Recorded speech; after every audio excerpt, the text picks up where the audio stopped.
Bom dia, meus queridos, estamos aqui mais uma vez para juntos aprendermos sobre a Epístola do Apóstolo Paulo aos Romanos.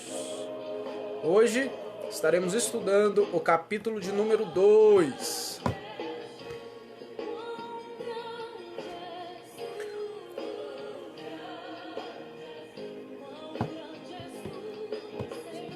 Você já adorou o Senhor nessa manhã? Você já expressou para Ele o quão feliz você é por poder fazer parte do povo que se diz de Deus? Pastor Diego falou que minha cara fica muito escura, mas é porque eu sou preto. Para quem não me conhece, eu sou preto. Prazer, eu sou preto. E não tem jeito não, a iluminação é essa mesmo. O melhor lugar que tem para fazer é esse. Então vamos cantar. Canta-te, Senhor. Simone tá aqui do meu lado, você não tá vendo ela porque ela não quis aparecer, mas vai ser minha assessora nessa empreitada. Ela vai estar comigo aqui, olha ela rindo aí, ela vai estar comigo aqui, me ajudando, intercedendo por mim, lendo os comentários. Amém? Querido, divulga essa live, vamos expandir a palavra de Deus, compartilha aí com os seus contatos, para que mais pessoas possam ser alcançadas. Pode ficar tranquilo que eu não vou pedir dinheiro na live, pode ficar tranquilo que eu não vou pedir doação, nós estaremos simplesmente, não vou pedir ninguém para inscrever no meu canal, né? Nós estaremos simplesmente aprendendo mais da palavra do Senhor. Você que tem a sua Bíblia, já vai preparando aí, já vai deixando ela aberta na Epístola do Apóstolo Paulo aos Romanos, no capítulo de número 2. É o meu Deus. Oh, acabou. Amém? Epístola do Apóstolo Paulo aos Romanos. Ô Tamires, você tá joia? Dá um abraço no Emerson aí. Vem cá depois comer um frango. Acho que eu esqueci do frango, né? Não esqueci não. Vem cá depois comer um frango. Chama o Emerson para vir para cá. Só combinar. Romanos, capítulo de número 2, queridos. Vamos louvar a Deus como... Louvar não, né? Eu não louvo. Ah, Bruna. Oi, Bruna. Abraço, minha cunhada. Acorda o Mike aí. Derruba ele da cama que já tá na hora. Mike tá levando um conceito de férias ao extremo, gente. Ao extremo. Mike é uma benção. Irmãos, vamos ouvir mais um hino. E logo após nós estaremos começando efetivamente a nossa escola dominical. Amém? Vou botar o hino do mentiroso aqui, ó, o hino do crente mentiroso. Como é que é? Ah, tá, lembrei. Simone já tá rindo. Simone também não vigia, gente. Vamos cantar, gente. Bom dia, Célia. Paz do Senhor Jesus. Que Deus em Cristo abençoe você e a sua casa e a sua família. Amém? Célia Regina Cardoso. Que o Senhor Jesus te conceda vida e saúde, porque é o que a gente precisa. Vamos cantar, irmãos. Vamos cantar. Você que sabe, canta comigo aí.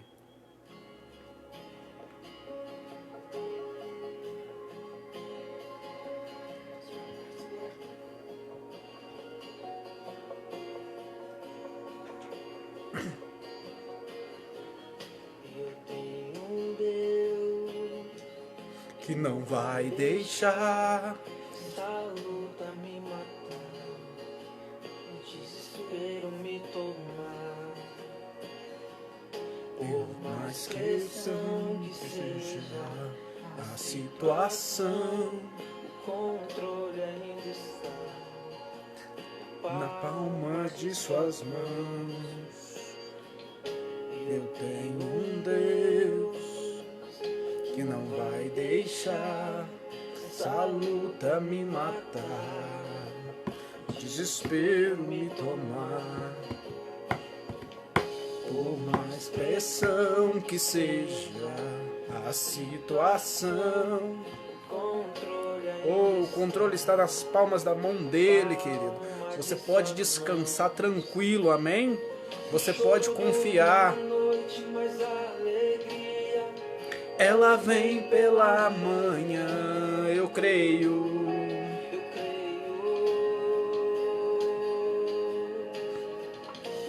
produto dura uma noite, mas a alegria, ela vem pela manhã. Eu creio, eu creio. Que a figueira não floresça. Ô Fernando, você tá bom, meu filho? Dá um abraço aí na Aparecida por mim.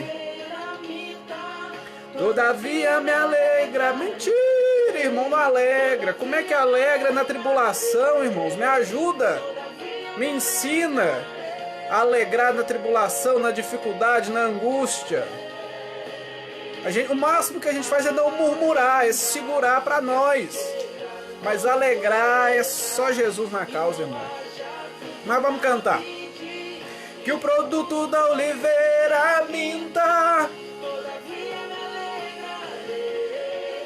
todavia me alegrarei. E aí, Zé Pedro, você tá bom, meu filho? Semana que vem, no próximo estudo, você vai estar aqui comigo, me auxiliando, viu? Já marca na sua agenda aí, já prepara. Já segura aí, leia Romanos 3, que semana que vem nós vamos falar do Romanos 3. Então você, meu convidado, vai estar aqui fazendo as perguntas. Ela vem pela manhã, eu creio, eu creio.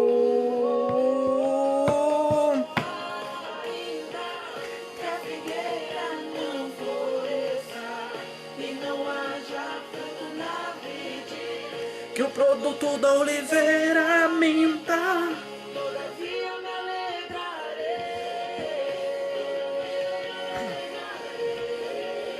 todavia me alegrarei.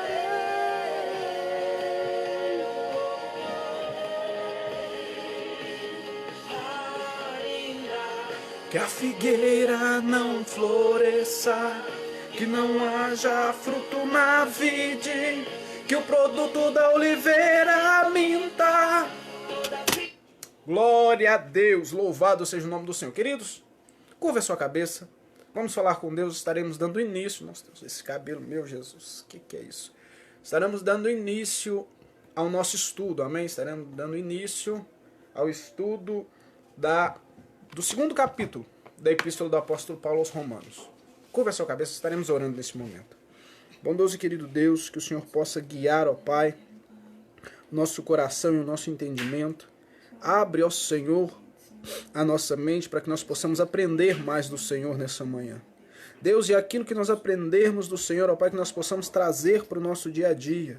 Que nós possamos trazer, ó Pai, para a aplicação das nossas vidas. Deus, nos guarde e nos protege nessa hora.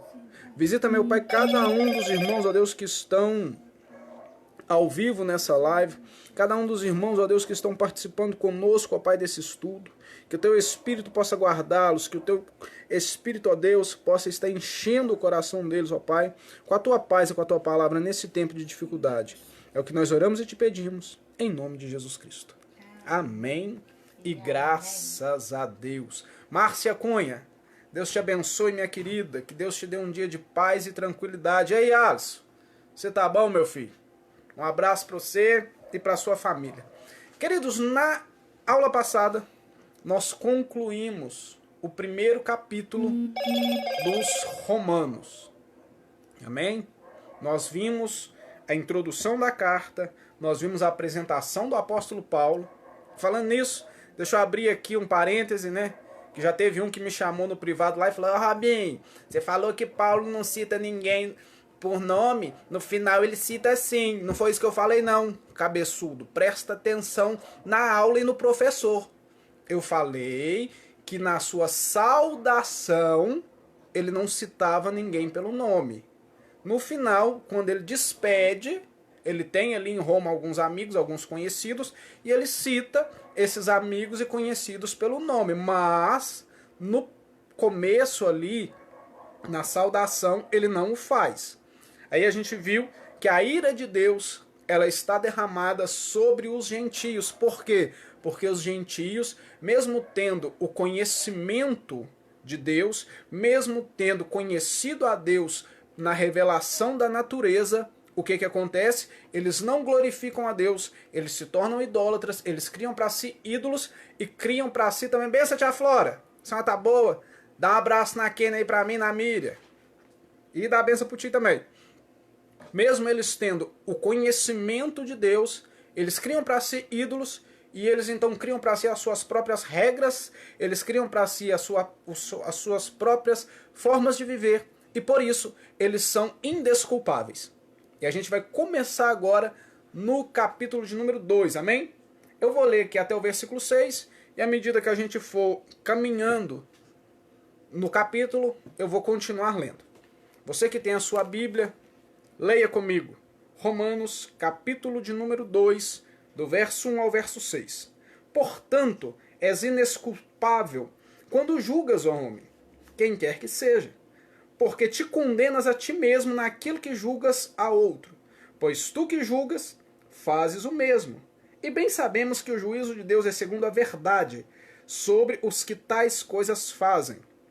E tu, ó homem, que julgas os que fazem tais coisas, cuidas que fazendo-as tu escaparás do juízo de Deus? Ou despreza tu as riquezas da sua benignidade e paciência e longanimidade, ignorando que a benignidade de Deus é que te leva ao arrependimento? Mas segundo a tua dureza e o teu coração impenitente, entesouras para ti no dia da ira, entesouras ira para ti no dia da ira e da manifestação do juízo de Deus, o qual recompensará cada um segundo as suas obras. Amém? Querido, aqui Paulo começa então a argumentar, ele já tinha falado dos gentios, ele já tinha tratado sobre o povo que não eram os judeus, que eram o povo ali, especificamente os gregos, que moravam em Roma, e agora ele começa a tratar com os gentios. E ele começa então usando uma técnica de retórica chamada diatribe. O que era a diatribe? Era você imaginar perguntas que possivelmente os seus opositores fariam. Então, o que acontece? Deixa eu montar aqui o cenário para ficar mais fácil a compreensão. Paulo tratou com os gentios e como ele já tinha um costume muito forte de pregar o evangelho, de ensinar o evangelho, ele já sabia quais seriam os possíveis questionamentos, as possíveis oposições que aqueles que o ouviam, principalmente judeus, fariam. Então ele tem em mente o quê? Que o judeu naquele momento estaria olhando e dizendo assim, tá vendo? Pai do Senhor, Grazi, Deus te abençoe, minha filha. Você tá boa mesmo? Faz bolo para nós. Quero bolo. E aí o que acontece, irmãos? Ele, já sabendo o que os judeus pensariam, então ele começa a tratar, porque na cabeça dos judeus, os judeus diriam assim, ah, tá vendo? Nós somos o povo da aliança. Nós não praticamos nem idolatria, nem injustiça social, que é o que Paulo trata no capítulo 1. Então Paulo olha, então os judeus olham e diz o quê? Nós estamos livres. Dessa aí nós escapamos. Então a ira de Deus, ela não está sobre toda a humanidade, ela não está sobre nós, porque nós não cometemos nem idolatria, nem a injustiça social. Então nós estamos tranquilinhos. E o que Paulo faz? Paulo então vem já tratando com esses judeus que pensavam dessa forma e diz o seguinte, portanto, és indesculpável quando julgas, ó homem, quem quer que seja, porque te condenas a ti mesmo naquilo que julgas a outros, pois julgas o que vocês mesmos fazem. O que isso quer dizer? Paulo chama os judeus e diz, olha, a coisa não é bem por aí não, porque vocês também são culpados diante de Deus.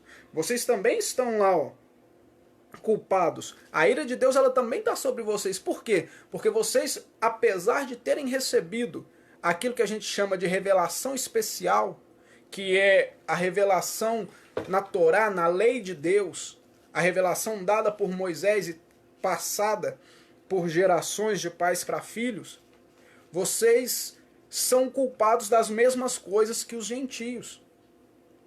Olha o verso de número 2. Bem sabemos que o juízo de Deus é segundo a verdade sobre os que tais coisas fazem. E tu, ó homem, que julga os que fazem tais coisas, cuidas que fazendo-as tu escaparás do juízo de Deus? O que isso quer dizer? Paulo está dizendo assim, vocês acham que porque vocês condenam os gentios que fazem essas práticas, vocês fazendo elas também, vocês vão escapar do juízo de Deus? Vocês também são culpados. Vocês também estão debaixo da mesma situação. Vocês também estão debaixo do mesmo questionamento. Ah, mas nós não fazemos nem idolatria nem injustiça social. Nós temos apenas um Deus. Nós temos apenas um Senhor. Por mais que a nossa história tenha sido marcada por idolatria, porque quando você lê o Antigo Testamento, você vai ver que era isso o que Deus mais cobrava de Israel. Você vai ver que é por isso que Israel sofreu tanto. Até o cativeiro babilônico, Deus precisou levar o povo para a Babilônia para o povo sair de lá e entender, não, só existe um Deus. Então eles também eram culpados. Só que aí o que acontece? Eles chegam e dizem para Paulo, não, Paulo, mas peraí, hoje nós não fazemos mais isso. Hoje nós temos só um Deus. Porém, os judeus eles idolatravam até mesmo a lei de Moisés.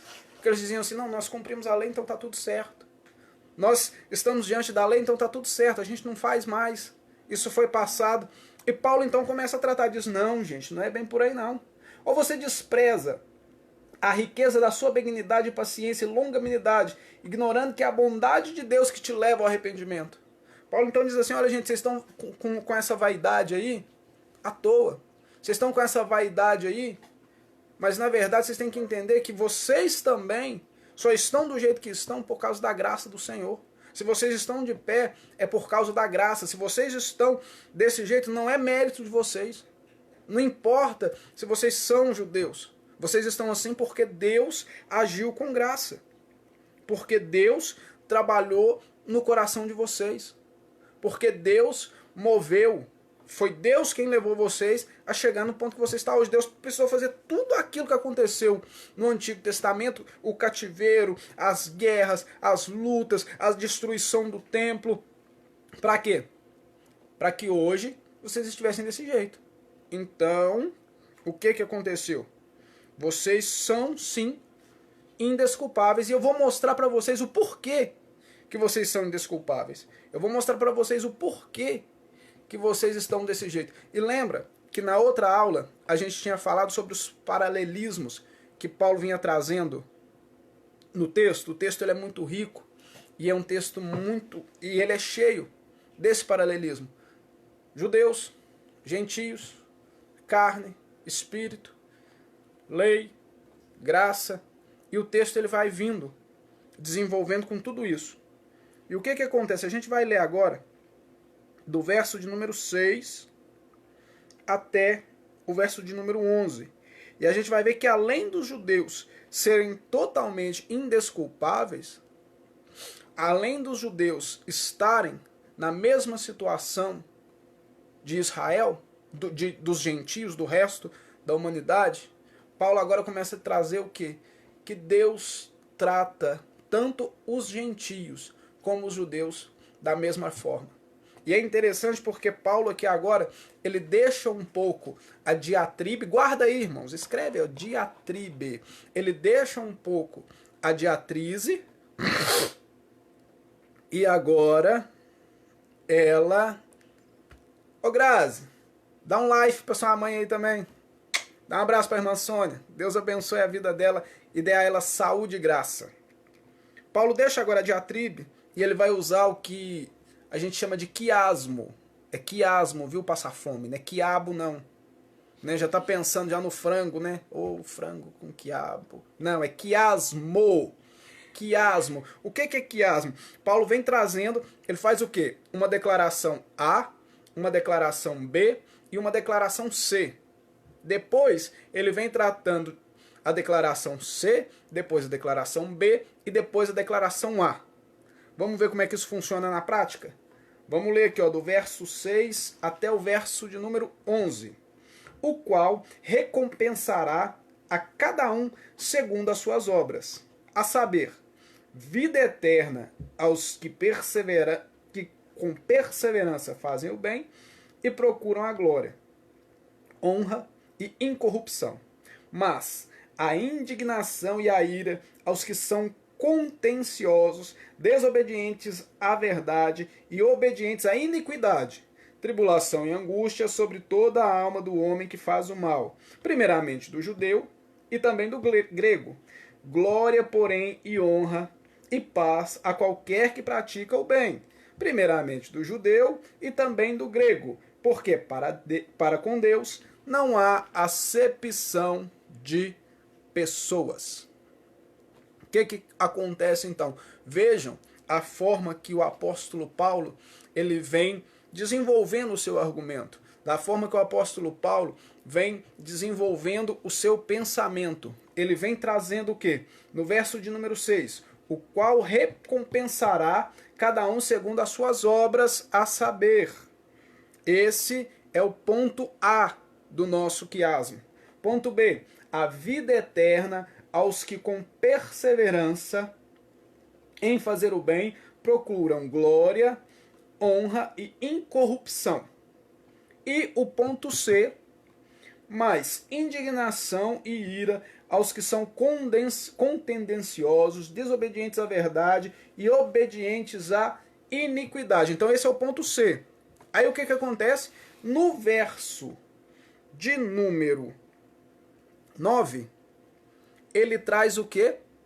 Ele traz o ponto C, ele continua frisando e enfatizando. No verso de número 8, ele já falou do ponto C, e agora no verso de número 9, ele enfatiza o ponto C, que é o quê? Tribulação e angústia sobre toda a alma do homem que faz o mal. Note que em cima ele diz que são desobedientes à verdade e obedientes à iniquidade. Agora ele continua. Tribulação e angústia a toda a alma do homem que faz o mal. Primeiramente do judeu e depois do grego. Ou seja, judeus e gregos estão no mesmo patamar. Por que ele fala primeiramente do judeu? Por quê? Por que ele fala? Você já tinha parado para pensar? No porquê que ele fala primeiro? Por que, Simone, que está aí no cantinho? Por que ele fala primeiro do judeu e depois do grego? Por que ele não fala ao contrário, igual ele falou lá no capítulo 1? Primeiro do grego e também do judeu. Porque o que acontece, irmãos? O grego, o judeu, ele tem a primazia pelo seguinte: a revelação foi maior para o judeu. A revelação para o judeu, porque o grego ou o gentio, ele recebe aquilo que nós aprendemos no capítulo 1, que foi a revelação natural. O que é a revelação natural? É a revelação que nos faz entender que existe um Criador. É a revelação que nos faz entender que existe um Deus, que existe um ser maior do que tudo isso, e esse ser maior do que tudo isso deve ser adorado. Morreu por aí. Essa revelação natural, ela não te faz saber o que agrada, o que desagrada, quais são as leis, quais são os decretos, quais são os princípios. Então, e o judeu não. O judeu ele recebeu a revelação de forma mais específica, a revelação na forma da Torá, que traz tudo aquilo que você deve fazer ou não para agradar a Deus. Então a responsabilidade nesse ponto é maior do judeu. Porém, Paulo diz o quê? Que independente disso, Deus vai tratar os dois de forma igual. O juízo é o mesmo para os dois. O juízo vai vir da mesma forma, tanto para o judeu quanto para o grego. E aí o que acontece? Ele tratou já o ponto do nosso quiasmo aqui. Verso 8 e 9 tratam do ponto C. Agora, o verso 7 e o 10 vão tratar do ponto D. Como se encaixassem, entendeu? O que o verso 7 diz? A vida eterna aos que com perseverança em fazer o bem procuram glória, honra e incorruptibilidade. E o verso de número 10, glória, porém, e honra e paz a qualquer que pratica o bem, primeiramente do judeu e também do grego. Então, notem aí, ambos estão no mesmo patamar. Ambos estão no mesmo lugar, da mesma forma, independente se são judeus, independente se são gregos. Fez o mal? Vão ter o quê? Ira e tribulação. Fez o bem? Vão ter o quê? Honra, glória e paz. E aí, a gente volta para o verso de número 6 e finaliza o nosso quiasmo no verso de número 11, o qual recompensará cada um segundo as suas obras. Por quê? Verso de número 11. Porque para com Deus não há acepção de pessoas. Viu? Como fecha certinho o nosso funil? Podia dizer até que era um funil em forma de ampuleta, né? Porque ele fecha e abre. Ou seja, Deus tratará judeus e gentios, judeus e gregos, da mesma forma, com o mesmo rigor. Fez o bem, honra e paz. Fez o mal, tribulação e angústia. Aí a Simone está me cutucando aqui e perguntando, mas espera aí, Robin, então quer dizer que a salvação é pelas obras? É o fruto daquilo que nós plantamos? Porque se eu fizer o bem, então salvação. Se eu fizer o mal, condenação? Calma, gente. Calma, Simone. A gente está subindo o morro. Se a gente subir depressa demais, nós caímos lá de cima. Tinha outra pergunta também. O que está acontecendo? Segura sua pergunta aí. É uma pergunta de cada vez. Calma. O que está acontecendo, irmãos? Paulo, ele está desenvolvendo o seu pensamento. Ele está desenvolvendo o seu argumento. Ele está dizendo assim, olha, se para o judeu a salvação é através da lei, eu estou mostrando que Deus vai tratar judeu e gentio da mesma forma. Eu estou mostrando que Deus vai tratar judeu e gentio de forma igual.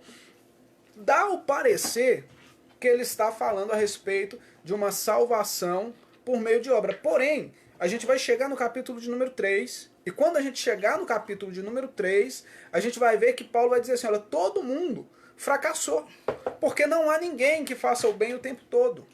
Não há ninguém que cumpra os preceitos, a gente vai ver aqui mais para frente, não há ninguém que cumpra a lei de Deus na íntegra, de forma correta, de forma integral, 100%.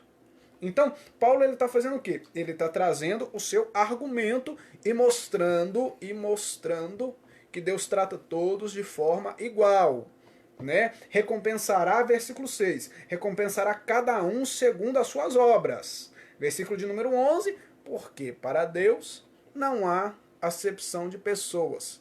Fala, Simone, qual é a sua próxima pergunta? Então, independente do judeu ou dos gentios, que somos nós, os gregos, né, os gregos, todo mundo vai pagar o seu preço.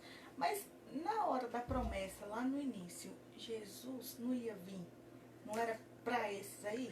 Simão está perguntando aqui, mas Jesus não ia vir para esse povo? Então. É o que eu expliquei. Aqui, Paulo está trazendo o seu argumento. Aqui, Pai do Senhor, irmã Adriana, dá um abraço no pastor Geraldo aí por mim, nos meninos. Fala, pastor Geraldo, que eu estou com saudade dele. Deus abençoe. O que está acontecendo? Paulo está simplesmente traçando o seu argumento. Ele está dizendo para os judeus daquela época, né, para os judeus que estão em Roma, como é que eles pensavam que seria o julgamento, como seriam os critérios. Porque os critérios de Deus são esses. O julgamento será sobre esses critérios. Fez o bem, vida eterna. Fez o mal, condenação. Porém, o que o apóstolo Paulo diz? Não há quem faça o bem. Não há um justo. Nenhum sequer. Todos pecaram e destituídos estão da glória de Deus. Então, esses versos que nós lemos aqui, do 6 ao 11, Paulo ainda está construindo o seu argumento. Ele ainda não chegou lá. Foi o que eu falei, nós estamos subindo a montanha devagar. A gente ainda não chegou nesse ponto. A gente vai chegar lá ainda, mas a gente ainda não chegou. Vamos continuar aqui. Na prática, o cristão, que cumpre a lei, na verdade, ele não é as obras, não é o fazer obra que vai trazer salvação para ele. Isso. É ele ser salvo que faz com que ele queira cumprir a lei. Sim, assim. sim. E é igual eu disse, isso a gente vai ver no decorrer da carta. Porque Paulo traz seu argumento, Paulo prepara ali o seu pensamento, para depois chegar, e como se diz, né? Vamos colocar assim, ele está lá montando o tabuleiro de xadrez, colocando cada peça no seu lugar, de acordo com o pensamento, tanto do pensamento judeu, quanto do pensamento grego daquela época. A gente vai ver isso aqui a partir de agora, da forma que Deus vai tratar os judeus, os gentios e a lei. Então ele coloca todas as peças no lugar para depois chegar e dar o checkmate. Mostrar que salvação é só em Jesus. Mas por enquanto ele está, vamos colocar assim, ele está dando corda para os judeus. Ah, então vocês pensam assim, então vamos ver o que acontece no final. Então a gente já viu. Deus trata todo mundo igual. O que fizer o bem vai receber honra, glória e paz. E o que fizer mal, tribulação e angústia. Aí verso de número 12. Porque agora vem, volta, a gente sai do quiasmo e volta para a diatribe. Né? Verso de número 12, o judeu poderia pensar o seguinte, mas espera aí, então, como é que Paulo vai falar que nós somos iguais se nós temos a lei? Nós somos judeus, nós temos a lei, nós somos o povo da circuncisão, nós temos a marca da aliança com Deus. E os gentios não têm. Como é que Deus vai tratar todo mundo igual, Paulo? Que negócio é esse? Paulo, já antevendo esse argumento, o que ele faz? Ele vem trazendo, então, do verso de número 12 até o verso de número 17. Ele vai tratar sobre o judeu, o gentio e a lei. Vamos ver aqui o que diz o verso de número 12. Porque todos os que sem lei pecaram, sem lei também perecerão. Todos os que sob a lei pecaram, pela lei serão julgados. Ou seja, pecado é pecado em qualquer lugar do mundo, de qualquer forma.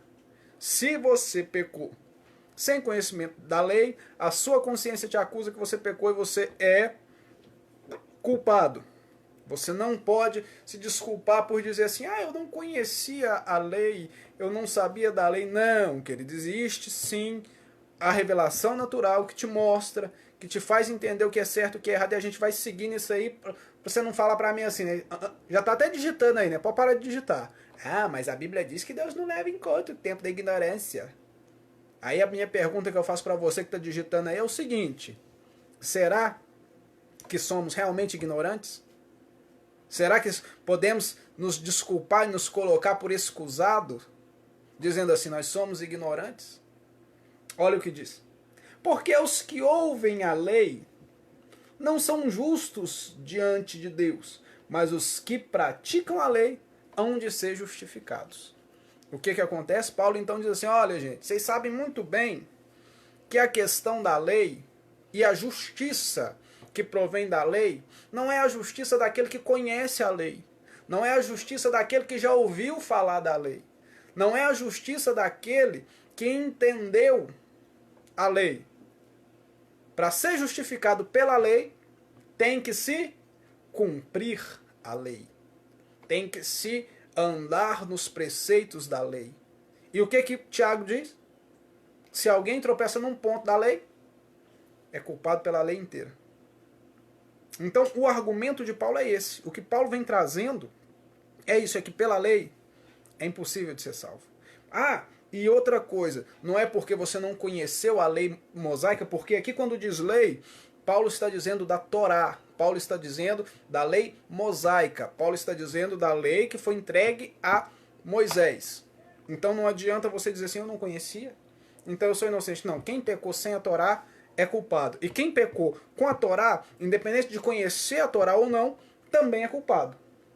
Porque quando os gentios, isso aqui é muito interessante, gente, isso aqui eu fiquei a noite inteira lendo e prestando atenção.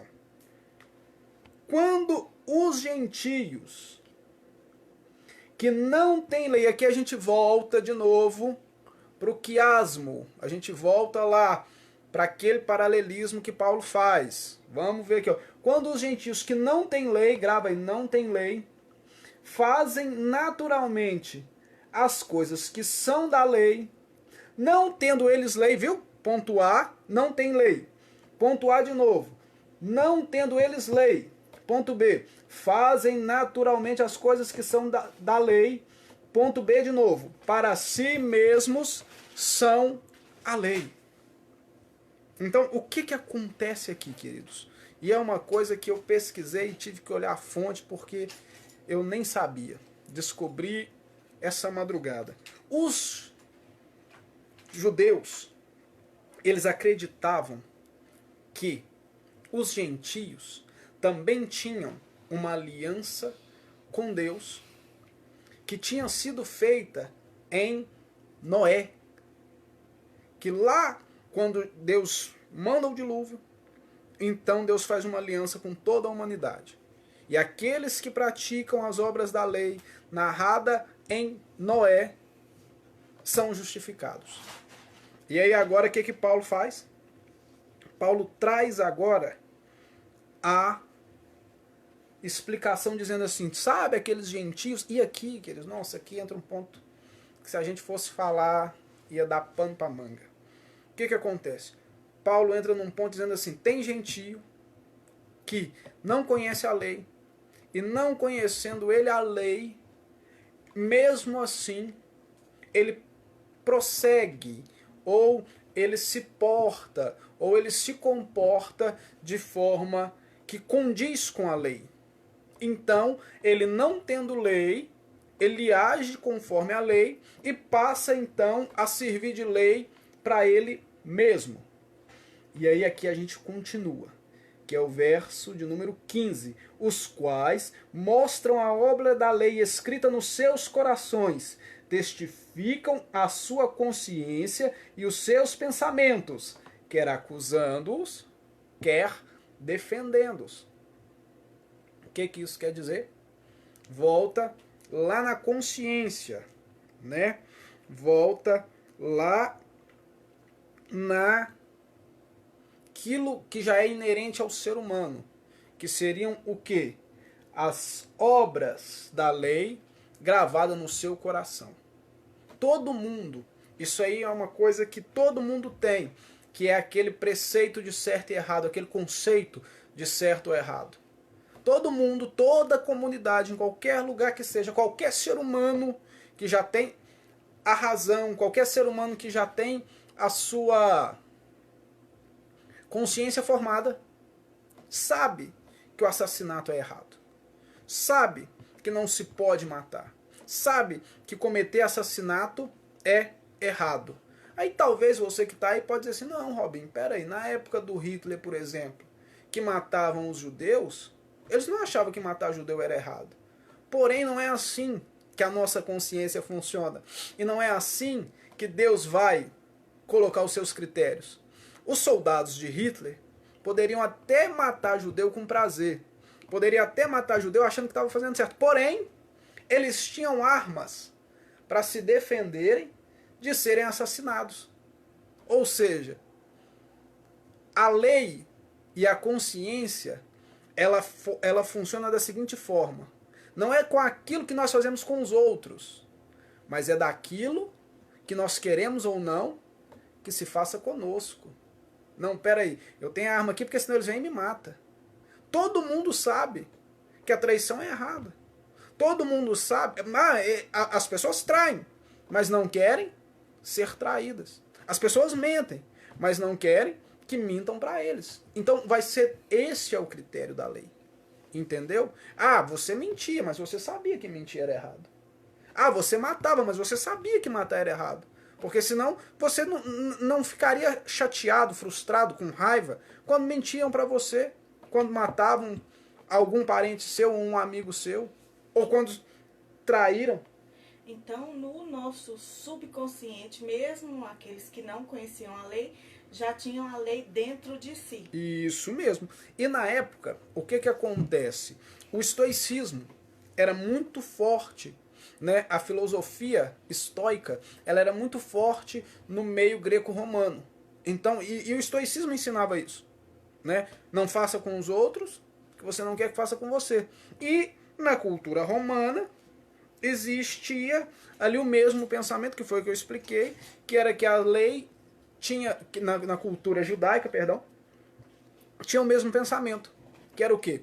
Que a lei foi entregue aos gentios em Noé. Então, tanto a cultura greco-romana quanto a cultura judaica entendiam que o gentio também tinha lei, ou seja, volta lá no começo. Judeu que tem a lei gravada de Moisés, que foi entregue, e tem a circuncisão, está no mesmo patamar do gentio, porque o gentio no seu coração também tem essa lei, na sua consciência também tem essa lei, e ambos são indesculpáveis. Vamos continuar aqui, verso de número 6. No dia em que Deus há de julgar os segredos dos homens por Jesus Cristo, segundo o meu evangelho. Aqui Paulo vem dizendo, vai chegar o dia que vai estar todo mundo lá, diante de Deus. Segundo o meu evangelho, aqui é o quê? Evangelho, boas novas. Segundo aquilo que eu tenho vos ensinado, segundo aquilo que eu tenho pregado, segundo aquilo que eu tenho mostrado. Pai do Senhor, Julinho, você tá bom, filho? Deus te abençoe, dá um abraço na Michelle aí pra nós e no meninão. Faz pergunta difícil não, hein? Faz pergunta difícil não, que eu não sei responder não. Deixa eu tomar uma água aqui, irmãos. Respiram aí um minutinho. Deixa eu tomar uma água que a coisa vai esquentar. Eita, glória a Deus. Deus é bom. Manda ela esperar o capítulo 9.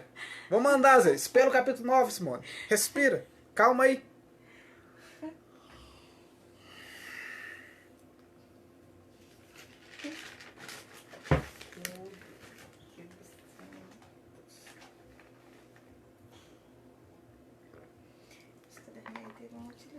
Ou seja, o que acontece aqui? Nós estamos na altura do verso de número 16. Segundo o meu evangelho. O que isso quer dizer? Deus vai julgar todo mundo conforme eu estou vos instruindo, conforme eu estou mostrando. Seja um judeu com a lei mosaica, seja o gentio com a lei gravada no seu coração, com a revelação natural, Deus julgará todos da mesma forma. Deus julgará todos com o mesmo peso. E qual é o peso desse? O peso daquilo que fizeram ou não. Certo? Volto a dizer, queridos, aqui Paulo está construindo o seu argumento. Não quer dizer com isso que no final da carta nós vamos chegar no topo do morro e ver que a salvação é por obras. Não. Salvação é por graça. Por quê? Porque se for por obra, não sobra ninguém. Se for por obra, ninguém consegue. Ninguém chega.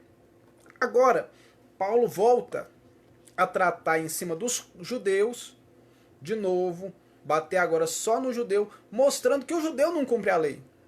Que o judeu tem a lei, porém ele não cumpre. Verso de número 17.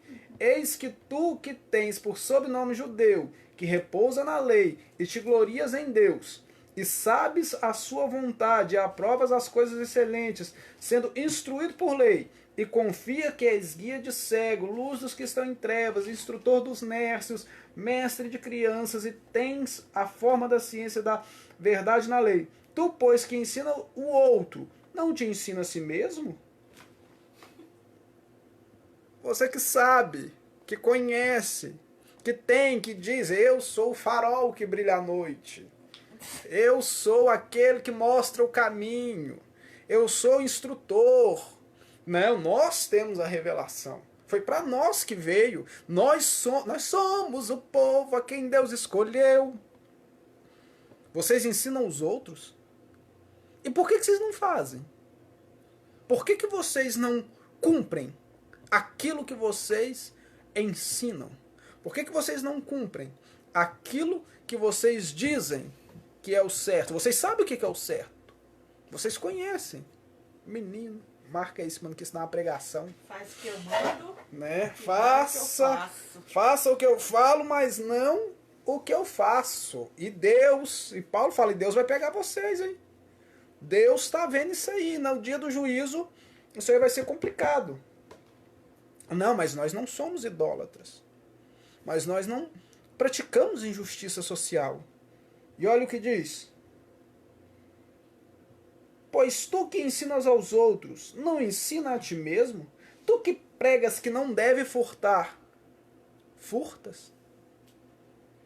Tu que dizes que não pode adulterar, adultera?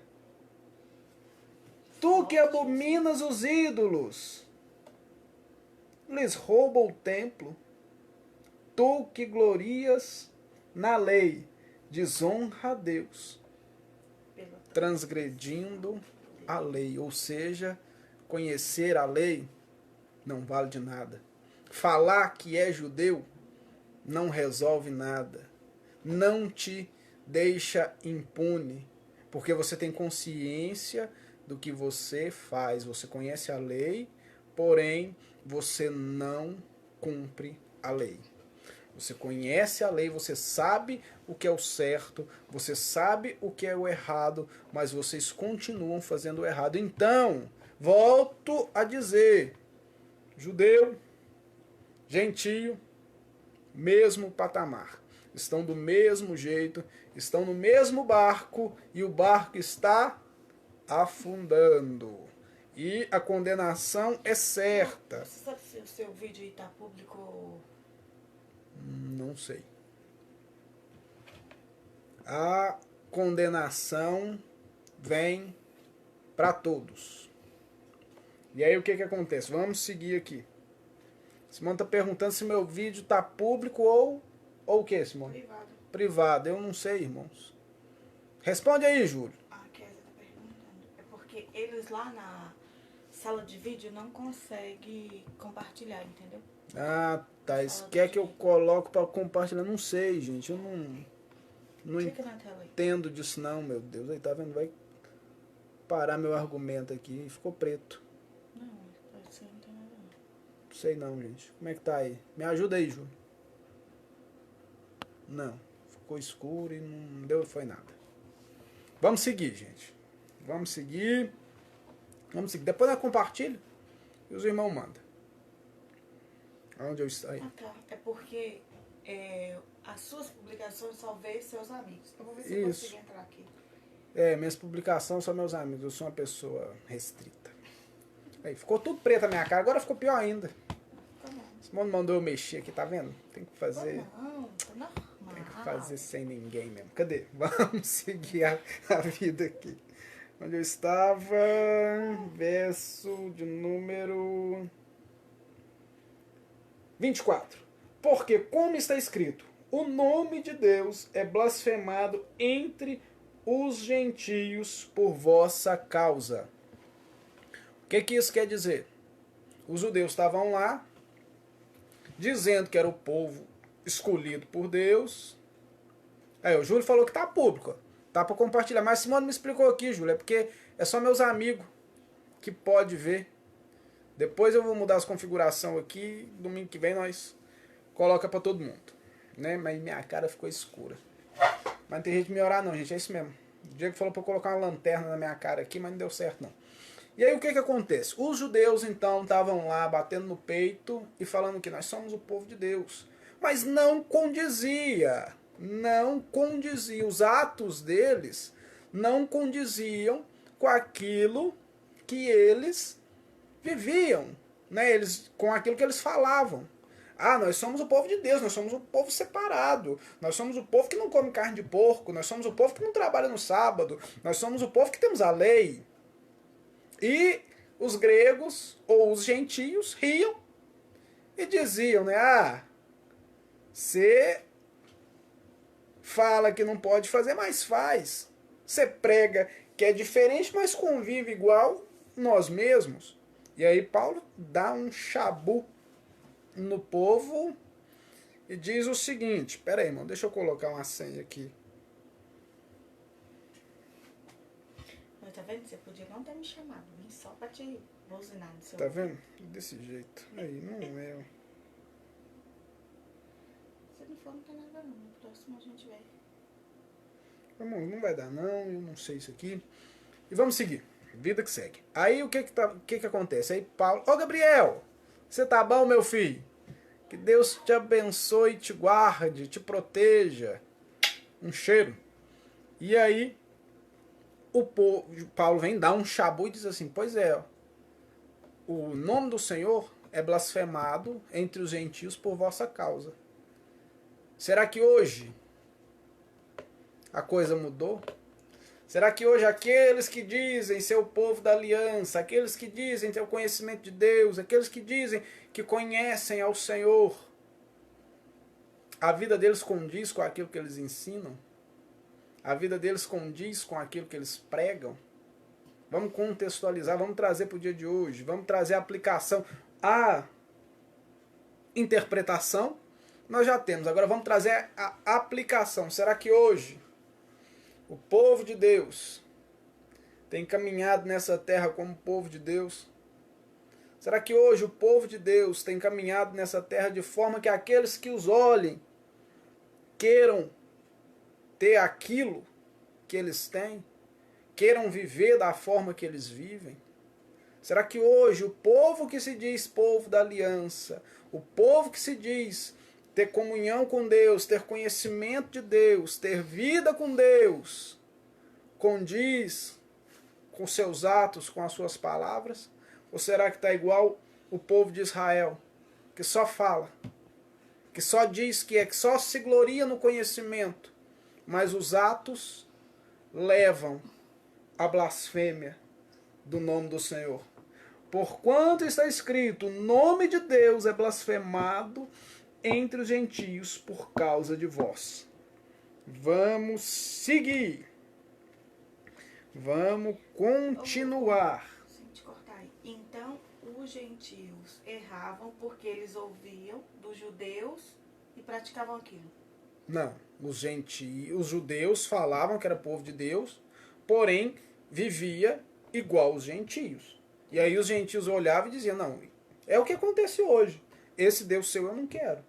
Para servir a Deus do jeito que vocês estão servindo, eu não quero. Qual é a diferença entre vocês e eu? E aí o nome de Deus era blasfemado entre os gentios por causa da atitude dos judeus. Ô Samuel, você tá bom, meu filho? Dá um abraço aí na Tita, na pequenininha, no Zé Gomes, na irmã Cida, no Adael, no Daniel e em todo mundo. Vamos seguir, gente. O povo não deixa a gente seguir onde eu estava. Perdi aqui o raciocínio de novo. Assim. 24. E aí o que acontece? Aí, mais uma vez, a gente sai do quiasmo. Agora mesmo a gente volta para o quiasmo. A gente sai do quiasmo e volta para a diatribe. Que é o quê? Verso de número 25. Aí os judeus dizem assim, mas espera aí, Paulo. Calma lá, você está muito pesado, você está batendo muito forte aí. Então quer dizer que nós, como povo de Deus, como povo que tem a lei, como povo que tem aliança, nós temos a marca da circuncisão. E só porque a gente erra em 3 ou 20 pontos da lei, a gente vai ser condenado igual os incircuncisos? Só porque a gente erra ali em 1 ou 7 pontos, Deus vai nos condenar, nós vamos ser condenados por isso? E aí Paulo, já conhecendo e antevendo o argumento dos judeus, o que ele diz? Verso de número 25, que é a diatribe. Guarda esse nome, diatribe. É a técnica retórica de você imaginar a pergunta do seu opositor e já responder antes que ele pergunte. Aprendi sobre isso no meu primeiro professor de homilética. Quando a gente vai criar o sermão, ele ensina isso pra gente. Ele diz, olha, quando você vai criar o sermão, tente imaginar as perguntas que passam pela mente das pessoas que estão te ouvindo. E era isso que Paulo fazia. Foi isso que Paulo fez. E a gente já viu aqui 3 ou 4 vezes. E ele volta a usar essa mesma técnica. Que é o quê? Porquanto a circuncisão, na verdade, é proveitosa se você guardar a lei. Mas se tu és transgressor da lei, a sua circuncisão se torna incircuncisão, né? Ou seja, você tem uma marca, algo externo, você ter algo que as pessoas veem, serve muito pouco se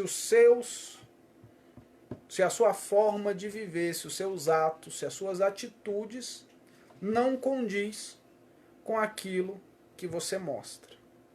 Você simplesmente ter uma marca, um sinal no corpo, não diz nada se você não guarda a lei. E guardar a lei aqui, queridos, é toda a lei. Guardar a lei aqui é guardar todo o ponto da lei. E a gente vê mais uma vez o quiasmo, que é o quê? A circuncisão, porque a circuncisão e depois a sua circuncisão, na verdade é proveitosa se guardares a lei, ponto 2. Mas se és transgressor da lei, ponto 2 de novo, a circuncisão, ponto 1, se torna em incircuncisão. Verso de número 26. Pois se a incircuncisão guardar os preceitos da lei, porventura a incircuncisão não será reputada como circuncisão? Ou seja, Paulo diz, vem cá, gente, se o gentio procede em decorrência e de acordo da lei, ele não vai ser considerado como um circuncidado, porque ele guarda a lei? Entenderam? Ou seja, o que Paulo estava dizendo era o seguinte, se vocês acham que o que vale são os atos, lembrem que esse era Paulo trabalhando o seu argumento, era Paulo criando ali a sua tese, colocando as pecinhas do xadrez no lugar certo do tabuleiro, para no final dar o checkmate, para no final mostrar que a forma de se portar dos judeus era condenável da mesma forma que a forma de se portar dos gentios. Aí ele vem dizendo, olha, se o gentio que não é circuncidado, se o gentio que não faz parte da aliança, se ele guardar os preceitos da lei, ele não vai ser considerado como circuncidado? Ele não vai ser considerado como povo da aliança também? Simplesmente pelo fato de guardar a lei? E aí continua. E se a incircuncisão, que é por natureza, se cumpre a lei, não julgará porventura a ti, que pela letra és circuncisão e transgressor da lei? Ou seja, Paulo diz assim, olha gente, cuidado, viu? Porque se o gentio, que é incircunciso, tiver uma vida mais reta que vocês, no final das contas, ele vai estar julgando vocês. Vocês que ficam aí se gloriando simplesmente por causa de serem povo, simplesmente por causa de estar lá. Calma aí, Diego. Relaxa, meu filho. Oh, meu Deus do céu, eles não esperam a gente acabar. Paulo tá criando... Tá vendo? Eles pegam o tempo à metade. Paulo está criando o seu argumento.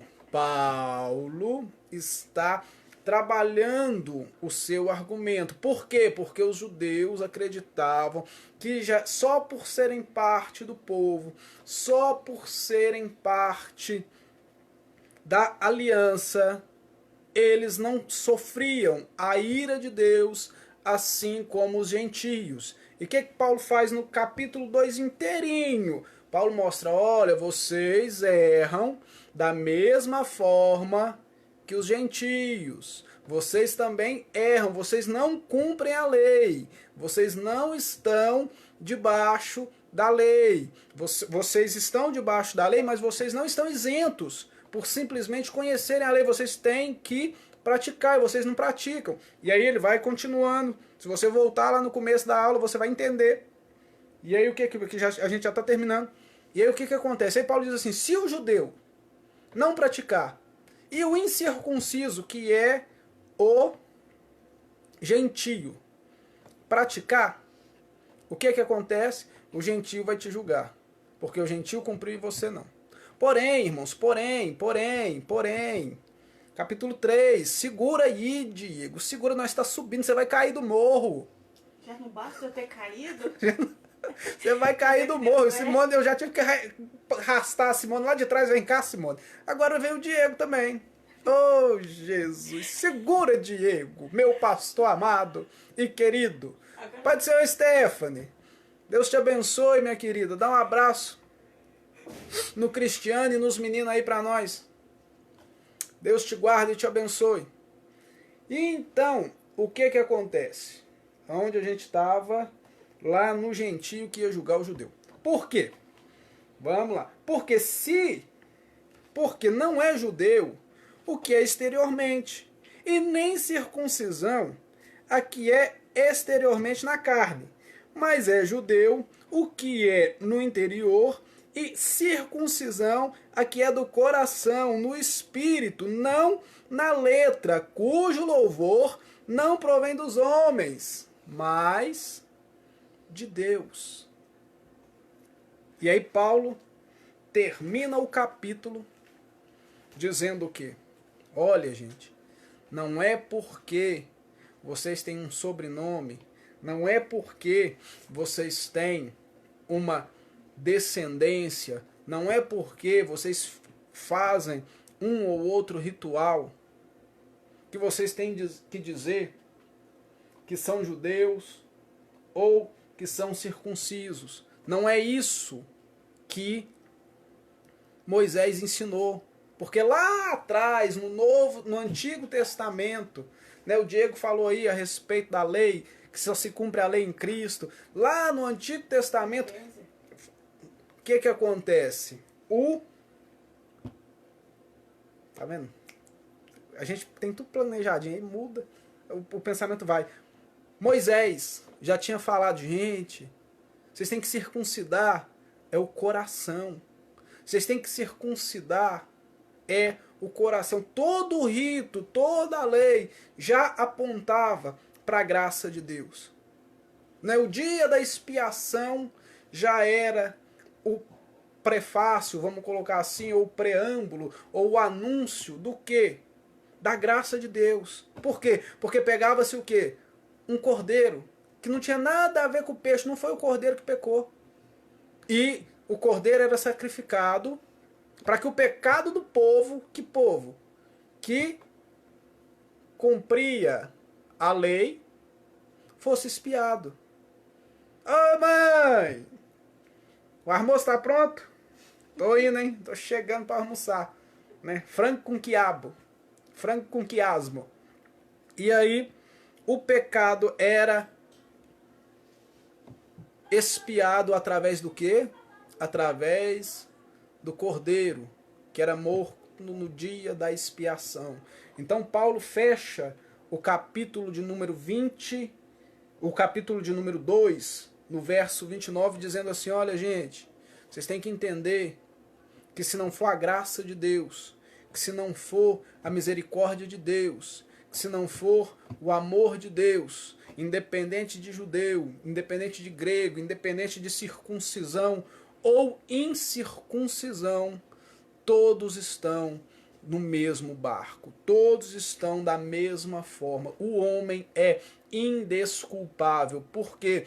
Porque ele teve a revelação, porque ele teve o conhecimento, seja a revelação natural que foi dada ao gentio, seja a revelação específica debaixo da lei que foi dada ao judeu, o homem é culpado. No final das contas, nem o judeu, nem o gentio conseguiram cumprir a lei, conseguiram levar a lei à risca. Nem a lei mosaica feita nas tábuas de pedra, nem a lei revelada, colocada no coração do homem. Por quê? Porque o homem, seja ele judeu ou gentio, ele age de forma a contrariar aquilo que a sua consciência ensina.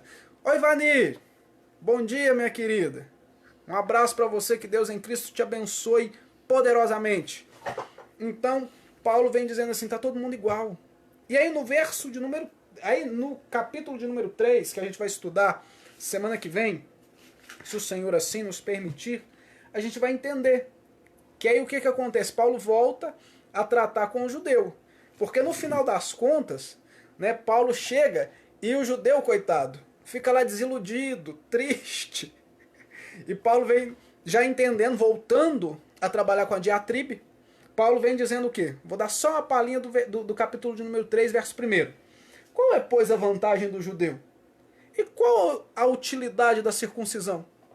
Entendeu, irmãos? O sermão de Paulo, no capítulo de número 2, é tão enfático, é tão forte, que ele deixa o judeu atônito. Ué, então, o que adiantou? Falar que somos o povo escolhido de Deus, sermos circuncidados, do que resolveu isso tudo? Essa é a pergunta que vai ficar na nossa mente durante essa semana. Semana que vem, querendo Deus, estaremos aqui novamente aprendendo e discutindo sobre o capítulo de número 3, onde Paulo continua tratando com o judeu e mostrando que a ira de Deus, além de estar sobre o gentio, está sobre o judeu. Amém? Curva a sua cabeça, queridos, vamos falar com o Senhor. Estaremos terminando o nosso estudo do Romanos 2. Consegui ler todo o capítulo de número 2, graças a Deus, consegui, apesar das interferências, conseguimos chegar até o final. Que Deus em Cristo abençoe os irmãos. Qualquer dúvida que os irmãos tiverem, qualquer ponto de discordância, pastor Diego está aí para responder, viu? IEC Formiga. IEC Formiga. Chama lá e fala assim, ô pastor Diego, o Robinho falou isso aqui e eu não entendi direito. Como é que é isso? Amém, querido? Deus te abençoe. Curva a sua cabeça. Bondoso e querido Deus. Queremos te dar graça, ó Pai, porque até aqui o Senhor nos ajudou. Até aqui o Senhor foi conosco. Deus, obrigado por aquilo que aprendemos da Tua palavra. Deus, que a Tua misericórdia possa ser conosco, ó Pai, porque aprendemos hoje e entendemos que as nossas obras não podem nos salvar, que as nossas obras não podem nos justificar, que todos nós, ó Pai, somos culpados das nossas transgressões. Mas, Deus, que o Teu Espírito Santo possa nos confortar, que a Tua graça, Deus, possa nos alcançar, que nós possamos entender que os nossos pecados, ó Pai, foram castigados em Ti, ó Cristo Jesus, lá na cruz do Calvário. Deus, nos guarde e nos proteja. Nos dê um domingo tranquilo e abençoado na Tua presença. Nos guarda, meu Deus, no dia da aflição. É o que nós oramos e pedimos nessa hora, em nome do Senhor Jesus. Que Deus em Cristo abençoe cada um dos irmãos que me aturaram e me aguentaram durante esta 1 hora. Amém? É um prazer estar aqui com vocês. Fiquem todos com Deus, porque com Ele eu também fui.